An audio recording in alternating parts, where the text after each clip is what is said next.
Hello अस्सलाम friend, this is Arshad Khan from Karachi academy. आज हम बिजनेस स्टडीज़ ए लेवल जिसका कोड है 9609 मई जून 2022 का पेपर सॉल्व करने जा रहे हैं। Question number 6 last question 1 to 5 already मैं रिकॉर्ड करवा चुका हूँ। इसका इंसर्ट पेपर भी मैं रिकॉर्ड करवा चुका हूँ डिस्कशन, तो वो भी आप उसको जाके देख लीजिए, उससे काफ़ी क्लियर हो जाएगा।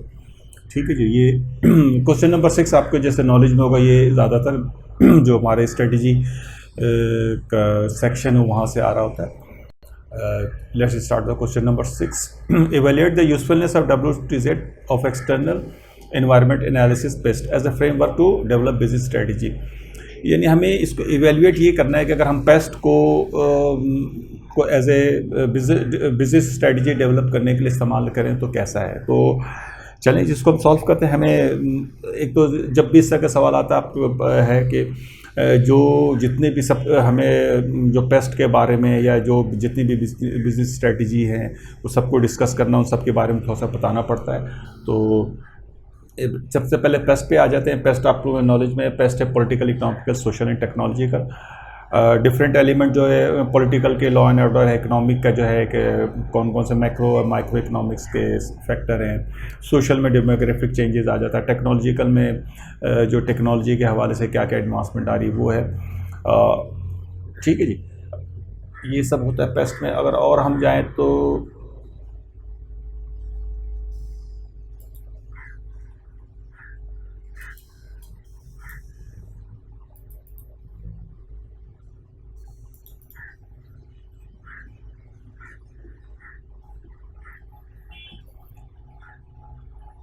अच्छा, सब स्ट्रेटेजिक एनालिसिस के बारे में भी हमें थोड़ा सा बताना है कि strategic analysis the first stage of the in strategic management, it answering the questions where are now we to understand the external environment requiring a detailed PEST analysis, to understand business strategy है, outlines the plans of action to achieve vision and set objective of an organization, guides decision making process। Business strategies के बारे में बताना है, objectives क्या है उसके बारे में बताना है, और बाकी जो जो SWOT के एनालिसिस है, पोर्टर्स 5 फोर्सेस है, बोस्टन मैट्रिक्स है, कोर कॉम्पिटेंसीज, इन सब के बारे में बताना है।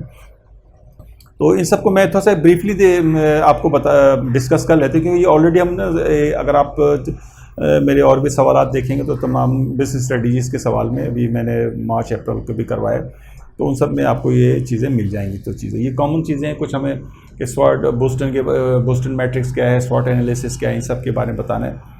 ठीक है, बोस्टन मैट्रिक्स क्या है, is a model in which help business analyse their portfolio of business and brands. Cash cows क्या है, डॉग्स क्या है, क्वेश्चन मार्क्स क्या है, इसको हम डिस्कस करें। पोर्टर 5 फोर्सेस क्या है, Porter 5 forces method use for break down the understanding the competitive nature of industry.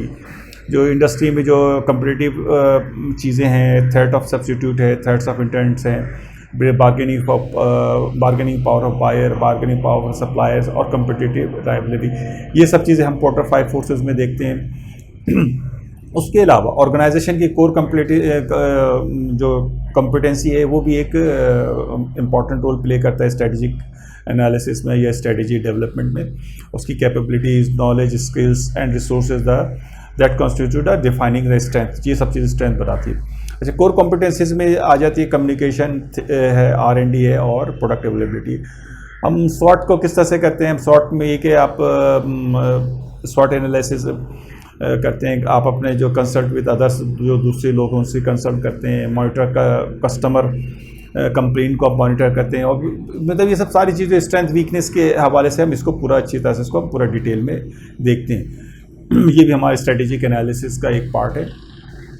अच्छा, अब हम समझिए मेन क्वेश्चन की तरफ आते हैं। तो WTZ appear to have a objective to expand given its story and the grow strategies being considered, क्योंकि WTZ का ऑब्जेक्टिव ये कि बिजनेस को एक्सटेंड करे और उसकी ग्रोथ स्ट्रेटेजी बड़ी अच्छी चल रही है। कोर कंपटीशन क्या है कि ये रिसाइकल मटेरियल को बड़ा अच्छा कर रहे होते हैं और शुरू से ही, और इसी वजह से ये बिज़नेस ये अपना कंट्री एस में जाना चाहते हैं। बेस्ट जो है अगर देखा जाए, जो अपेंडिक्स 1 में जो ऑलरेडी इंफॉर्मेशन दी हुई है, तो उसमें उसके हिसाब से देखा जाए तो पॉलिटिकल में इंक्रीज रेगुलेशन, अपेंडिक्स 1 में ये बताया गया है कि सॉरी, इंक्रीज रेगुलेशन प्रोवाइड्स एक अपॉर्चुनिटी है। अगर आप रेगुलेशन आ रही है तो एक अपॉर्चुनिटीज़ भी है कि उसको अगर आप उनके पॉलिटिकल जो है आपको जो लीगल जो रेगुलेशंस है उनको अगर आप प्रॉपर तरीके से इंप्लीमेंट करें तो उसको आपको एक ग्रोथ अपॉर्चुनिटी मिली थी। इकोनॉमिक ग्रोथ है, कंट्री आर में स्टेबल है, हाई है, तो इस वजह से ये फर्दर एक्सपेंशन करने में इनको आसानी। इकोनॉमिक में फिर एक इंटरेस्ट रेट है डिक्रीज़ हो रहा है और जिसका कि आपका जो फाइनेंस कॉस्ट वगैरह वो भी, इस पर भी फ़र्क पड़ेगा। सोशल में कि लोगों के इन्वायरमेंट के हवाले से बहुत ज़्यादा कंसर्न है और CSR जो बहुत इंपॉर्टेंट रोल प्ले कर रहा है, तो ये एक बड़ा इंपॉर्टेंट फैक्टर है।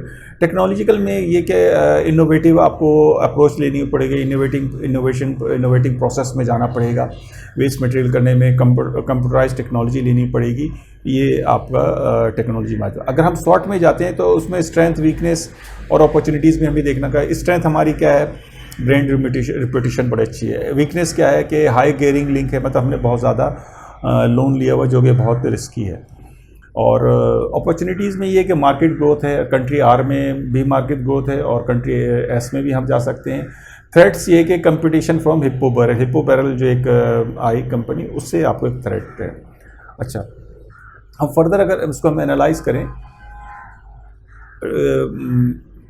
पेट के हवाले से, तो analyse how paste might guide strategic decision. Reduction in interest rates, एक तो ये कि ये हमें ये एक एम्बिशियस स्ट्रेटेजी सच है, अगर हम इंटरेस्ट रेट कम हो रहा तो हम लैकपॉक को अगर हम टेक ओवर करना चाहें तो हम आराम से कर सकते हैं, जो कि ऑप्शन 1 में WTO के बाद अवेलेबल है। अच्छा, opportunities to process plastic waste from develop countries, एक ये भी बड़ा अच्छा है, एक अपॉर्चुनिटी हमारे पास अवेलेबल है कि हम कंट्री एस में जाएं, वहाँ पे एक्सपेंशन करें, क्योंकि वहाँ पे प्लास्टिक वेस्ट को डेवलप कंट्री में अब आस्ते आस्ते बंद किया जा रहा है। रेगुलेशन ऑफ फूड पैकेजिंग में फेवर टेक ओवर ऑफ लैकपॉक। अच्छा, फूड पैकेजिंग में ये एक रेगुलेशन आ गई कि भाई आप जो रिसाइकल नहीं इस्तेमाल करेंगे तो वो लैकपॉक आपके लिए आसानी हो जाएगी। Anticipating changes to external environment will enable WZ to take decision to reduce risk and take advantage of opportunities. अच्छा, ये कि एक्सटर्नल एनवायरनमेंट चेंजेस भी हो रही हैं, उसका WZ को बड़ा फ़ायदा हो सकता है, उसके रिडक्शन रिस्क हो जाएगा और उसके टेक एडवांटेज और जो और अपॉर्चुनिटी आ रही है, जैसे लैकपैक के लेने की या कंट्री एस में जाने की या लोगों को वहाँ पे जो सोशल अवेयरनेस बढ़ रही है, तो वो चीज़ों का एज ए अपॉर्चुनिटी ले सकते हैं। और अच्छा, अदर टेक्निक्स जो है, अगर हम ये वो है कि फोकस ऑन स्ट्रेंथ एंड और कोर कॉम्पिटेंसी पे वो देखें तो उसको हेल्प करेगा स्ट्रेटजी डेवलप करने में। Identification of weakness that need to be addressed when the making decision, अपनी जो उसकी वीकनेस है, मिसाल ऑर्गेनाइजेशन स्ट्रक्चर का है या एम्प्लॉई मोटिवेशन का है, तो उस पर उसको काम करना चाहिए। अच्छा, पोर्टर्स 5 फोर्सेस से हमें एक और ओवरऑल वेस्ट मैनेजमेंट में क्या हो रहा है, किस तरह से चीज़ें चलनी है, ये सब चीज़ें हमें पता चलती हैं। अच्छा, अगर हम इवैल्यूएशन पे आ जाते हैं पेस्ट के हवाले से कि हमने पेस्ट में पे जाते हैं तो क्या होता है। Number 1, critical comments on paste में ये कि it can not offer the full picture. देखिए, पेस्ट जो है ना पूरा फुल पिक्चर नहीं दे रहा होता, क्योंकि ये पॉलिटिकल, इकोनॉमिक, सोशल साइड पे दे रहा होता है, और जो जैसे बूस्टन है या 5 फोर्सेस है वो एक अलग चीज़ें दिखा रहा होता है, इसलिए हम ये can not offer the full picture. Factors change quickly. फिर दूसरी बात है कि देखें, पॉलिटिकल या इकोनॉमिक्स फैक्टर जो ना, अगर आप किसी पॉलिटिकल इकोनॉमिक फैक्टर पे बेस करके फॉरेन डिसीजन लेते हैं तो वो मुश्किल हो जाती है, क्योंकि फैक्टर्स हमेशा चेंज होते रहती हैं ये। और दूसरी बात है कि ये बहुत simple is not always better, और जो चीज़ सिंपल होती है वो उतने आसानी से उस पर काम नहीं होता, उसको उतने अच्छे रिजल्ट नहीं मिलता, क्योंकि पेस्ट बहुत ही आसानी से आप कर लेते हैं। अच्छा, most data is not found easily. अच्छा, डाटा जो है इसका बहुत मुश्किल से मिलता है बाज़ दफ़ा, क्योंकि आप इकोनॉमिक फैक्टर है या इकोनॉमिक की चीज़ों को देख रहे होते हैं या सोशल, तो बहुत सारे डाटा भी आपको चाहिए होता है, तो ये भी एक इसका एक ड्रॉबैक है। It eats up all your time. फिर दूसरी बात ये कि आपके पास मैनेजमेंट के पास अपने काम है कि वो ना कि इस पे जाए, और ये बहुत सारे डाटा बनाना, उसको एनालाइज करना, डिस्कस करना, तो ये आपका बहुत ज़्यादा टाइम भी कंज्यूम कर लेता है। Economic condition are in favour of WTO। Economic condition बहुत अच्छी है WTO के हवाले से, सोशल अवेयरनेस लोगों में बढ़ रही है। फिर इसके अलावा नई मार्केट और कंट्री इसमें उसको जाने का है। पेस्ट पेस्ट से ये सिर्फ is not enough to develop strategy, need to understanding the of internal factor as well. कि देखें पेस्ट तो आपको पॉलिटिकल या आपको जो एक्सटर्नल जो इन्फ्लुएंसेस है ये एक्सटर्नल फैक्टर के बारे में बता रहा है, मगर उसके साथ साथ WTZ को अपने इंटरनल फैक्टर भी देखना है। इंटरनल फैक्टर में जैसे हमने ऊपर जिक्र किया कि उनके जो ऑर्गेनाइजेशन स्ट्रक्चर है या लोगों के मोटिवेशन है, तो वो भी उसको फोकस करना होगा। फिर दूसरा ये कि WTZ operates in a dynamic environment, so analysis में क्विकली बिकम अपडेटेड आउटडेटेड। अच्छा, ये जो इन्वायरमेंट बड़ा डायनामिक है, इकोनॉमिक कंडीशन चेंज हो रही है या रेगुलेशंस आ रहा होता है या आपको और अपॉर्चुनिटी मिल रही होती है, तो इसकी वजह से आपको जो अगर आप ये फ़र्ज़ करें एनालिसिस करके बैठते हैं, उसको लिए काम करना शुरू करते हैं, तो पता चलता है कि आगे को इन्वायरमेंट ही चेंज हो गई, तो ये आपको फिर उतना फ़ायदा नहीं देती। Importance of understanding where the business is now and in order to get to generate ideas and other support for expansion. हमें फिर ये देखना पड़ेगा अब हमारा बिजनेस अभी है कहाँ पे, और फिर हम उसको उसी हिसाब से फिर आगे लेकर चलें। अच्छा, subjective interpretation of the models, one manages opinion in short may be very different to other. अच्छा, अगर हम शॉर्ट के में भी जाते तो शॉर्ट में भी ये कि ये सब्जेक्टिव नेचर का है, कुछ लोग कुछ कह रहे होते हैं, कुछ लोग कुछ कह रहे होते हैं, तो ये भी एक प्रॉब्लम रहती है। अच्छा, BCG model should also be use to develop business strategy. हाँ, BCG मॉडल भी इनको इस्तेमाल करना चाहिए क्योंकि वो उनको बिजनेस स्ट्रेटजी बनाने में बहुत हेल्प करेगी। Ranking the usefulness of the techniques in relation to expansion plans, फिर हमें चीज़ों को अपना रैंकिंग करना होगा, कौन कौन सी चीज़ें हमें पहली करनी है, क्या हमारी प्रायोरिटीज़ हैं, हमारा कस्टमर क्या चाहता है, हमारा कंपटीटर क्या कर रहा है, उन सब चीज़ों को हम रैंक करके भी अपने एक्सपेंशन प्लान जा सकते हैं और उससे भी हम अपनी स्ट्रेटजी डेवलप कर सकते हैं। An assessment of the importance of timing and time scale in the carrying out the analysis, हमें फिर ये भी देखना पड़ेगा कि हम जो एनालिसिस कर रहे हैं उसका क्या किस पीरियड का कर रहे हैं, कितना टाइम पीरियड है, उसको हम कैसे एनालाइज कर रहे हैं और उसकी इंपॉर्टेंस क्या है। अगर फर्स्ट करें वो अगर हम टाइमिंग से ज़्यादा हो जाती है और उसको हम प्रॉपर एनालाइज नहीं कर पाएंगे तो वो तो फिर हमारे लिए बेकार हो जाएगा। Porter 5 forces will help in assessing the competition in the market and role of the forces of operate in the industry। अच्छा, हमें पोर्टर 5 फोर्सेस पे भी काम करना चाहिए। वजह ये कि ये इंडस्ट्री में क्या हो रहा था, ये पूरे ओवरऑल इंडस्ट्री के बारे में बता रही थी। इंडस्ट्री में कंपटीशन कैसा है, आपके सप्लायर, बायर और जो इंटर्न्स के क्या पोजीशन है, किस तरह से चीज़, तो ये पोर्टर 5 फोर्सेस को भी हमें ले। तो स्टूडेंट, इसका मतलब आपने देखा कहते हैं पेस्ट तो है, पेस्ट के साथ साथ हमें कुछ और भी चीज़ें बिजनेस स्ट्रेटजी डेवलप करने के लिए चाहिए होंगी, तो हमें पेस्ट पे ही नहीं पूरा कंसंट्रेट करना पड़ेगा, हमें दूसरे चीज़ों को भी देखना पड़ेगा।